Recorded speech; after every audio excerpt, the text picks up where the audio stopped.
नमस्कार, मैं मणि sir Saket IAS में आप सबका हार्दिक स्वागत है। आज का टॉपिक है प्रायद्वीपीय भारत के पर्वत और इसमें है पश्चिमी घाट, पूर्वी घाट और इस प्रायद्वीपीय भारत के आंतरिक भाग में है विभिन्न राज्यों में फैली जो पहाड़ियां हैं, तो उन सबकी चर्चा का विषय रहेगा। ये टॉपिक काफ़ी महत्वपूर्ण है। प्रायः इससे प्रश्न जो है पूछे जाते हैं। आप छोटे बड़े सभी एग्जामों में ये टॉपिक काफ़ी महत्वपूर्ण साबित होगा। तो अब देखना यह है कि इससे प्रश्न कैसे आते हैं, किन किन चीज़ों को हमें ध्यान देने की आवश्यकता है। ठीक है, तो आज जो है, क्योंकि पिछले वीडियो में मैंने अरावली, विंध्य और सतपुड़ा की चर्चा कर चुका हूँ, तो आज चर्चा मुझे करना है पश्चिमी घाट या इसको हम सह्याद्री। पश्चिमी घाट जो है यह एक कैसा पर्वत है? भ्रंशित पर्वत है। भ्रंशित पर्वत या इसको हम ब्लॉक पर्वत भी कहते हैं। इसे सह्याद्री भी कहा जाता है। ठीक है, भारत में दो ही याद्री है, एक हिमाद्री और दूसरा सह्याद्री। तो जो महान हिमालय है उसे हिमाद्री के नाम से जाना जाता है, क्योंकि उसकी ऊपरी भाग जो है वर्ष भर हिम से ढका होता है, इसलिए उसको हिमाद्री के नाम से कहा जाता है। और जब इसका पश्चिमी घाट की बात आती है, तो पश्चिमी घाट का भाग जो है ये वर्ष भर सदाबहार वनों से ढका रहता है। मतलब यहाँ के वृक्ष कभी पत्ती विहीन नहीं होते हैं। एवरग्रीन फॉरेस्ट के रूप में जाना जाता है, इसलिए इसे हम सह्याद्री के नाम से भी जानते हैं। ये ब्लॉक पर्वत है। ब्लॉक मतलब भ्रंशित पर्वत है। पृथ्वी के भूगर्भीय हलचल के कारण ये भाग ऊपर उठ गया और खड़े ढाल वाला भाग हो गया, तो करार इसका बन गया, तो ये भ्रंश बन गया। तो भ्रंशित पर्वत या ब्लॉक माउंटेन के नाम से भी जाना जाता है। ये अति महत्वपूर्ण पर्वत क्षेत्र है। ये लगभग आपको ये होना चाहिए, इसका भी विस्तार है सूरत, या ऐसे कहें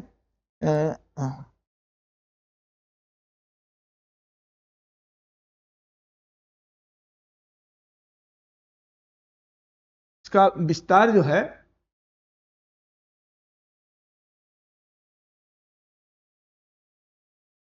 इसका जो है ताप्ती नदी से लेकर दक्षिण में कन्याकुमारी तक है। 1600 किलोमीटर की रेंज में है। तो एक छोटा सा प्रश्न यह है कि पश्चिमी घाट पर्वत है, भ्रंशित है, अवशिष्ट है, या जो है बलित है, या ज्वालामुखी है, तो आपका उत्तर क्या होगा? भ्रंशित या ब्लॉक माउंटेन के रूप में। इसका विस्तार है नर्मदा नदी से लेके कन्याकुमारी, या कोच्चि से लेके ताप्ती, या ताप्ती से लेके कन्याकुमारी। तो आपका विकल्प होगा ताप्ती से लेकर के कन्याकुमारी तक, एक सतत श्रृंखला के रूप में। किस रूप में है? ये सतत श्रृंखला के रूप में, अर्थात इसमें कहीं गैप नहीं है, चट्टानों में कहीं गैप नहीं है, तो सतत श्रृंखला के रूप में है। और ये सदाबहार वनों से क्या होता है? ढका है। बायोडाइवर्सिटी यहाँ पर बहुत अधिक पाई जाती है। ये भारत का सबसे बड़ा हॉट स्पॉट क्षेत्र है। अब जैसे भारत में कौन कौन से हॉट स्पॉट क्षेत्र हैं, तो ये आपको जानने की वजह है। और पूछे सबसे बड़ा हॉट स्पॉट का मतलब होता है जब किसी एक स्थान पर विविध प्रकार के जंतु और वनस्पतियों की, हजारों प्रकार के जंतु और वनस्पतियों की विविधता पाई जाती है, वो क्षेत्र हमारा जो है बायोडाइवर्सिटी के दृष्टिकोण से अति महत्वपूर्ण होता है, वो हॉट स्पॉट के रूप में जाना जाता है। तो ये भारत का सबसे बड़ा हॉट स्पॉट क्षेत्र है। और हॉट स्पॉट वहीं होगा जहां हाई टेम्परेचर और हाई रेनफॉल होगा, मतलब उच्च तापमान और उच्च वर्षा का क्षेत्र होगा। तो पश्चिमी घाट में आप जानते हैं कि वर्षा भी अधिक होती है और टेम्परेचर भी अधिक है, तो उच्च तापमान और उच्च वर्षा के कारण यहाँ पर बायोडाइवर्सिटी अधिक पाएगी। तो ये पश्चिमी घाट पर्वत है, भ्रंशित पर्वत का है, सतत श्रृंखला में है। इसकी औसत ऊंचाई जो है लगभग 1200 से 1500 मीटर की ऊंचाई है। और ये जो पर्वत है अरब सागर के तट के समानांतर एकदम समीप है। समीप होने के कारण ये जो अरब सागरीय मानसून है उसको रोकने में समर्थ होती है। तट के समानांतर है और ऊंचाई अधिक है, मानसून के समकोणिक स्थिति में है जिससे मानसून को अवरोध कर सके, इसलिए पश्चिमी घाट के पश्चिमी भाग में वर्षा क्या होती है, बहुत अधिक होती है, और यही कारण है कि यहाँ बायोडायवर्सिटी अधिक होती है। जबकि इसका पूर्वी भाग है वो मानसून उसको क्रॉस नहीं कर पाता है, तो वहां पर वर्षा कम होती है, वो रेन शैडो एरिया में आता है, वृक्ष छाया प्रदेश के अंतर्गत आता है। अब ये पश्चिमी घाट को हम 3 भागों में बांटते हैं। पहला उत्तरी सह्याद्री, इसका जो विस्तार है उत्तरी सह्याद्री, मध्य सह्याद्री और दक्षिणी सह्याद्री। उत्तरी सह्याद्री का विस्तार जो आपका है ताप्ती नदी से लेकर मांडवी नदी तक, मांडवी नदी गोवा तक, जो इसमें महाराष्ट्र और गोवा का कुछ राज्य, कुछ क्षेत्र गुजरात का आता है। मध्य सह्याद्री मांडवी से लेकर के मंगलुरु तक है, और दक्षिणी सह्याद्री मंगलुरु से लेकर कन्याकुमारी तक है। तो उस सह्याद्री पर्वत या पश्चिमी घाट पर्वत को 3 भागों में बांटा गया है। ये आपका ताप्ती नदी है, तो ताप्ती नदी यहां से लेकर के यहां तक मांडवी नदी तक है, ये उत्तरी सह्याद्री के अंतर्गत आता है। ये आपका मध्य सह्याद्री, और इसके दक्षिणवर्ती भाग को दक्षिणी सह्याद्री के नाम से जाना जाता है। अब यहां पर जो है अगर हम देखें तो यहां पर हम देखें उत्तरी सह्याद्री जो हमारा है इसकी क्या क्या विशेषताएं हैं। तो उत्तरी सह्याद्री की विशेषता है, पहली इसकी जो चोटियां हैं, चोटियां उत्तर से दक्षिण क्रमशः, उत्तर से दक्षिण क्रमशः, तो उत्तर से दक्षिण क्रमशः जो है इसका जो चोटी होगा सालहेर, इसके बाद कुलसाबाई, इसके बाद आपका आता है महाबलेश्वर। ये 3 ऊंची चोटियां हैं। अब यहां पर एक प्रश्न बन जाएगा, कौन सी पर्वत चोटी उत्तरी सह्याद्री का भाग नहीं है? सालहेर, कुलसाबाई, महाबलेश्वर। तो और चौथा विकल्प दे दिया नीलगिरी या पुष्पगिरी या कुद्रेमुख, तो कुद्रेमुख नहीं है, ये मध्य सह्याद्री का भाग है। तो हमें पहले ये जानना है कि उत्तरी सह्याद्री की कौन कौन सी पर्वत चोटियां हैं। जैसे अगर आप मैप में ऐसे देखो, ये हमारा ताप्ती नदी है, यहाँ पर गुजरात में सालहेर है, यहाँ कुलसाबाई है, यहाँ महाबलेश्वर है। इन तीनों में सबसे ऊंची जो चोटी है वो किसका है? कुलसाबाई की। निम्नलिखित में किस की चोटी सर्वाधिक ऊंचाई वाली चोटी है? कुलसाबाई। इसको भी ध्यान देने की आवश्यकता है। यहाँ पर उत्तरी सह्याद्री में अगर हम दर्रे देखें तो यहाँ पर 2 प्रमुख दर्रे हैं। पहला है थाल घाट दर्रा, थाल घाट दर्रा। तो थाल घाट दर्रा ये मुंबई टू कोलकाता मार्ग पर है, कोलकाता मार्ग पर है। कई बार इससे प्रश्न पूछे जा गए हैं। थाल घाट दर्रा किन 2 नगरों को जोड़ता है? दूसरा है आपका भोर घाट दर्रा, ये है मुंबई टू पुणे मार्ग पर है। ठीक है, तो ये 2 प्रमुख दर्रे हैं, थाल घाट और भोर घाट। तो उत्तरी सह्याद्री में इसका विस्तार ताप्ती नदी से लेकर के आपका मांडवी नदी तक है। इसमें 3 प्रमुख चोटियां हैं, सालहेर, कुलसाबाई, महाबलेश्वर। इसके 2 प्रमुख दर्रे हैं, थाल घाट दर्रा जो बंबई और कोलकाता को जोड़ता है, भोर घाट दर्रा जो बंबई और पुणे को जोड़ता है। इन चीजों को जानना है। उत्तरी सह्याद्री में महाराष्ट्र का पूरा भाग आता है। यहाँ पर एवरग्रीन फॉरेस्ट पाए जाते हैं।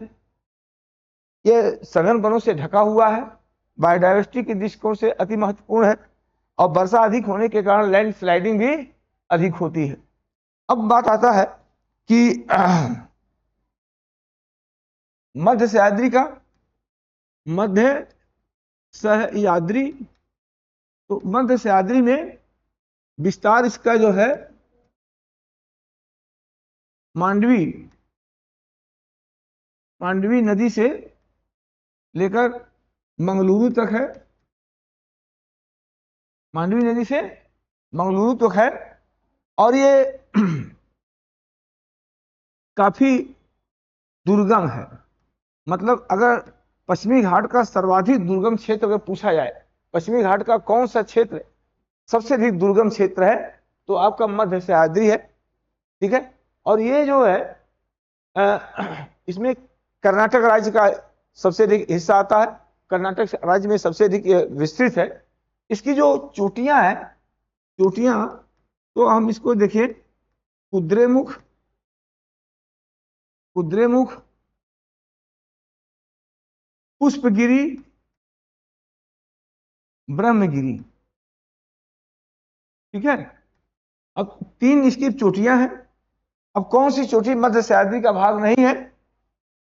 कुद्रेमुख, पुष्पगिरी, ब्रह्मगिरी, या आपका कह दिया जाए कि साल्हेर। साल्हेर नहीं है। साल्हेर किसका है? उत्तरी सह्याद्री। तो कौन उत्तरी सह्याद्री का है, कौन मध्य सह्याद्री का, ये जानना हमारे लिए महत्वपूर्ण विषय है, इनकी चोटियों को जाना है। इसके बाद आता है आपका, और ये काफी दुर्गम क्षेत्र है, इसके बाद आता है आपका दक्षिणी सह्याद्री। अब इसका विस्तार जो है मंगलुरु से लेकर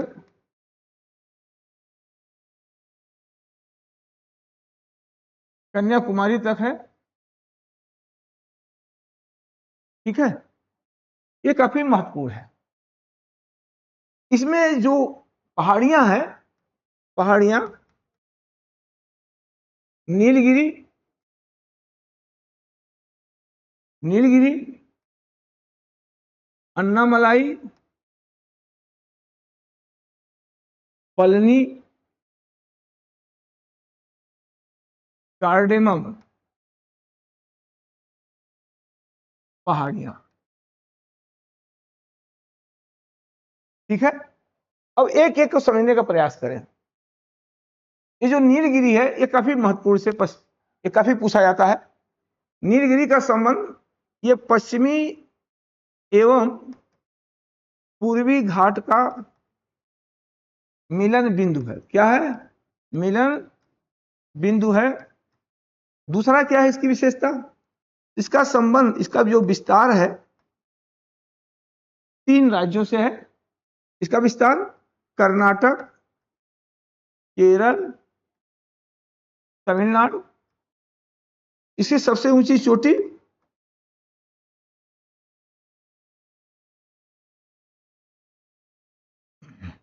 दोदा बेटा है, और यहीं पर हमारा क्या है? उटी, उटक मंडलम पर्यटन स्थल है। नीलगिरी पहाड़ी पर जो है ऊपरी भाग में शीतोष्ण, शीतोष्ण वन पाए जाते हैं।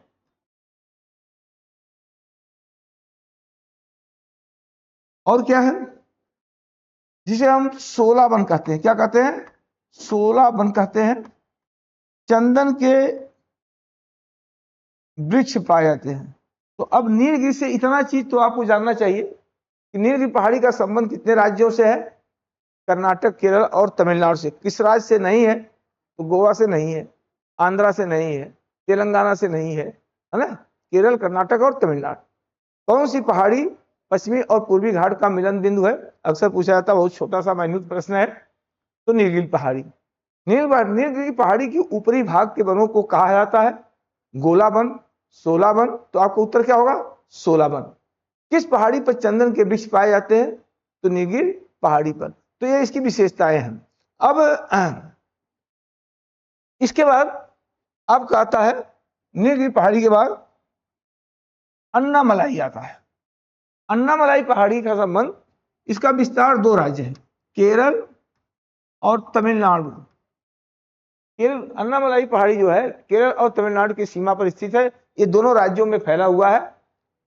इसकी जो सबसे ऊंची चोटी है, सबसे ऊंची चोटी अन्नामलाई है, अन्नामलाई है। और यही क्या है? अन्नामलाई। और इसी पर अन्नाई मुडी है, अन्नाई मुडी। ये जो अन्नाई मुडी है प्रायद्वीपी 2695 मीटर है। प्रायद्वीपीय भारत की सबसे ऊंची चोटी है।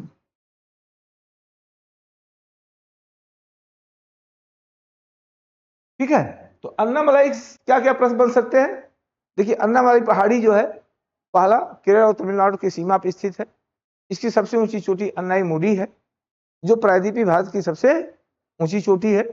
ठीक है, अब इसी के पास आता है एक पलनी श्रेणी। ठीक है, ये तमिलनाडु राज्य में है। इसके केरल से भी इसका संबंध है, केरल तमिलनाडु। और इस पर जो है कोडाई कनाल है, पर्यटन स्थल है, पर्यटन स्थल है। तो आप ये भी जाने रहिएगा कि पलनी श्रेणी पर कोडाई कनाल पर्यटन स्थल या कोडाई कनाल स्थित है। 4 पहाड़ी, 4 शहर या 4 पर्यटन स्थल। अब आप उसको सुमेलित करिए। ऊटी, नीलगिरी, कोडाई कनाल, पलनी, पंचमढ़ी, महादेव पहाड़ी है, माउंट आबू, अरावली, हर्षनाथ। ठीक है, तो हमको ये भी जानना चाहिए। अब बात विषय आता है, एक है कार्डेमम हिल, कार्डेमम पहाड़ी, ये केरल राज्य में है। इसके वहां पर चोटी जो है अगस्त मलाई। अब ये कार्डेमम पहाड़ी जो है केरल में है, यहाँ पर बायोडायवर्सिटी बहुत अधिक होती है ना, और यहाँ पर बागाती कृषि भी काफी की जाती है। इसके निचले भागों में बागाती कृषि के रूप में विख्यात, गर्म मसालों के रूप में है ना, नारियल के रूप में, चाय, रबड़, कहवा के रूप में ये सब खेतियां की जाती हैं। अब अगर हम देखें तो पश्चिमी घाट के दक्षिणी सह्याद्री में 2 दर्रे हैं। एक का नाम है सेन कोटा दर्रा। सेन कोटा दर्रा जो है आपका कोच्चि टू चेन्नई मार्ग को जोड़ता है। ठीक है, एक होता है एक दर्रा और है, इसमें याद नहीं आ रहा। तो ये दर्रों के बारे में आप जाने रहिए। अब विषय क्या है कि थोड़ा फिर से इसको समझने का प्रयास करें। इसमें बहुत सारे प्रश्न बनते हैं। नंबर 1, पश्चिमी घाट कैसा है? ब्लॉक या भ्रंशित पर्वत है। इसका नंबर 2 प्रश्न बनता है, इसका विस्तार कितना है? ताप्ती नदी से कन्याकुमारी तक। तीसरा, इसकी क्या विशेषता है? इस सतत श्रृंखला के रूप में। चौथी की विशेषता है कि अरब सागर तट के समानांतर है। पश्चिम में इसमें तीव्र ढाल है। तीव्र ढाल होने के कारण पश्चिमी घाट से अरब सागर में गिरने वाली नदियां गहरे गार्ज और प्रपात का निर्माण करती हैं और काफी दुर्गम क्षेत्रों का रूप लेती हैं।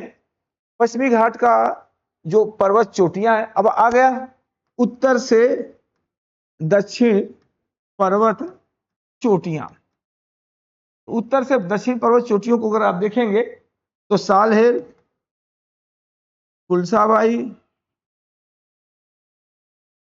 महाबलेश्वर, कुद्रेमुख, पुष्पगिरी, ब्रह्मगिरी, नीलगिरी। ठीक है, अन्नामलाई, अन्नाईमुडी, अगस्त मलाई। अब आपसे यहीं से प्रश्न बन सकता है कि पश्चिमी घाट पर्वत पर चोटियों का सही उत्तर से दक्षिण क्रम, यह भी आपको जानने का विषय है ना, क्योंकि प्रश्न कहां से किस रूप से पूछा जा सकता है, इसका कोई और छोर नहीं है।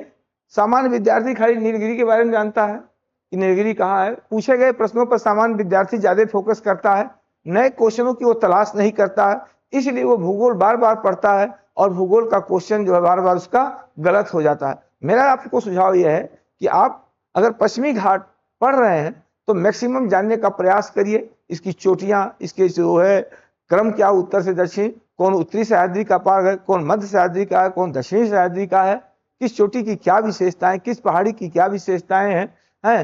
अन्नामलाई पहाड़ी का संबंध किस राज्य से है? अगस्त्यमलाई जो चोटी किस पहाड़ी पर स्थित है? ठीक है। कौन सा दर्रा किन दो नगरों को जोड़ता है? ये भी जानना आपका महत्वपूर्ण क्या है? विषय है।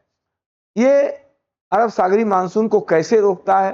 क्योंकि भारत में हम जानते हैं कि सर्वाधिक वर्षा जो होती है पर्वतीय वर्षा के रूप में होती है, और पर्वतीय वर्षा के लिए तभी स्थिति बनती है जब मानसूनी हवाओं के समकोणिक स्थिति पर्वत की होती है। तो एक आदर्श स्थिति पश्चिमी घाट की बनती है, जिसके कारण पश्चिमी घाट के पश्चिमी भाग में वर्षा अधिक होती है, बायोडाइवर्सिटी अधिक होती है, और इसीलिए इसे सह्याद्री के नाम से जाना जाता है। तो ये रहा आपका क्या? ये आपका रहा जो है पश्चिमी घाट के क्या पर्वत। अब यहां थोड़ा आज संक्षिप्त में हम जान ले पूर्वी घाट। पूर्वी घाट, तो देखिए ये क्या है? अवशिष्ट पर्वत है। कैसा पर्वत है? अवशिष्ट पर्वत है, भ्रंशित पर्वत नहीं है। और तट से 100 से 150 किलोमीटर क्या है? दूर है। और क्या है? खंडित है, खंडित पर्वत है। ऊंचाई क्या है? ऊंचाई क्या है? कम है, 600 से 900 मीटर या 800 मीटर तक है। यहां पर वर्षा कम होती है, कम होने के कारण मानसून पर्णपाती बन पाए थे। कैसे बन? पर्णपाती बन। अगर आप तुलनात्मक रूप से देखें, है ना, तुलनात्मक रूप से अगर आप देखें तो पश्चिमी घाट सतत श्रृंखला के रूप में है, पूर्वी घाट जो है क्या खंडित श्रृंखला के रूप में। पश्चिमी घाट तट के समीप है, जो मानसूनी हवाओं को रोकने में समर्थ होती है, जिसके कारण वर्षा अधिक होती है, सदाबहार वन पाए जाते हैं। पूर्वी घाट तट से दूर है, ऊंचाई कम है, खंडित है, मानसूनी हवाओं को रोक नहीं पाती है, इसलिए पश्चिमी घाट की तुलना में वर्षा कम होती है। और जब वर्षा के वितरण में अंतर होगा तो वनस्पतियों में भी क्या होगा? अंतर होगा। यहाँ वर्षा अधिक होती है, सदाबहार वन, यहाँ वर्षा कम होती है, तो यहाँ क्या है? पर्णपाती वन पाए जाते हैं। तो तुलनात्मक रूप से पश्चिमी और पूर्वी घाट में क्या अंतर है? यह सतत श्रृंखला, यह खंडित, ऊंचाई अधिक, ये ऊंचाई कम, ये तट के समीप है, ये तट से दूर है। ये अंतर आपको जानना होगा।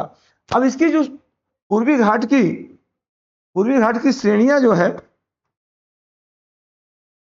पूर्वी घाट की जो श्रेणियां है, अब इसमें जो है पालकोंडा, वेलकोंडा, नल्ला मलाई, मेलागिरी। ठीक है। अब यहां पर जैसे आपको बताए थे कि पश्चिमी घाट में कौन कौन पहाड़ियां हैं, पूर्वी घाट में। अब देखो कभी कभी समानार्थक शब्द होता है, नल्ला मलाई और अन्ना मलाई। अन्ना मलाई आपके पश्चिमी घाट का भाग है और नल्ला मलाई आपके पूर्वी घाट का भाग है। अब कौन सी श्रेणी पूर्वी घाट का नहीं है? नल्ला मलाई, मेलागिरी, पालकोंडा, वेलकोंडा, पलनी। पलनी नहीं है, अगस्त मलाई नहीं है, ये सब किसके हैं?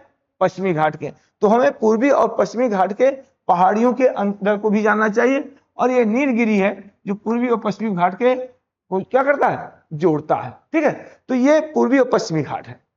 पश्चिमी घाट में क्या विशेषता है, पूर्वी घाट की क्या विशेषता है, कौन श्रेणियां पश्चिमी घाट की हैं, कौन श्रेणियां पूर्वी घाट की हैं। पूर्वी घाट की सबसे ऊंची चोटी महेंद्रगिरी है ना। तो अब पूर्वी और पश्चिमी घाट का ऑल ओवर सबसे ऊंची चोटी किसका है?